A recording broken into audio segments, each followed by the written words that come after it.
Berdasarkan hasil analisis dari berbagai sumber, akses keadilan dan perlindungan hukum bagi pengungsi Rohingya di Aceh masih menghadapi berbagai tantangan dan hambatan. Salah satunya adalah ketidakjelasan proses relokasi dan tempat penampungan yang layak, serta keberadaan tempat penampungan yang tidak memadai dan kurang aman untuk pengungsi. Dalam konteks hukum, Pasal 26 Peraturan Presiden Nomor 125 Tahun 2016 dan ketentuan dalam International Covenant on Economic, Social, and Cultural Rights menegaskan hak pengungsi atas tempat tinggal yang layak dan layanan kesehatan yang memadai. Namun realitas di lapangan menunjukkan bahwa hak-hak tersebut belum sepenuhnya terpenuhi. Selain itu, masalah lain yang sering terjadi adalah ketidakpastian status hukum pengungsi karena Kartu United Nations High Commissioners for Refugees atau UNHCR tidak diakui secara resmi dalam administrasi Indonesia, sehingga proses administratif seperti pelaporan dan penyidikan kriminal menjadi sulit dan kurang efektif.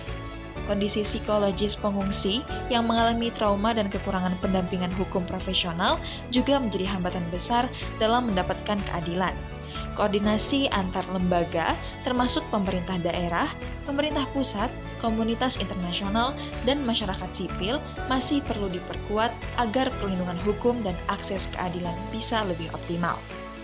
Dalam konteks internasional, norma hukum seperti prinsip jus cogens dan non-refoulement menjadi dasar hukum moral dan hukum yang mengikat negara-negara termasuk Indonesia untuk mencegah pengusiran paksa yang berakibat pada bahaya terhadap pengungsi.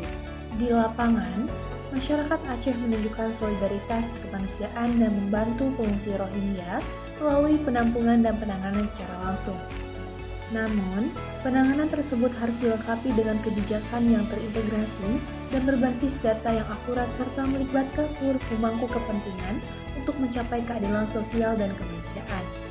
Secara umum, meskipun regulasi dan kerangka hukum di Indonesia sudah cukup mendukung, pelaksanaan dan implementasi di lapangan masih memerlukan peningkatan kapasitas dan koordinasi yang lebih baik agar pengungsi Rohingya memperoleh perlindungan, hak asasi manusia yang maksimal, termasuk akses keadilan dan layanan dasar secara adil dan layak.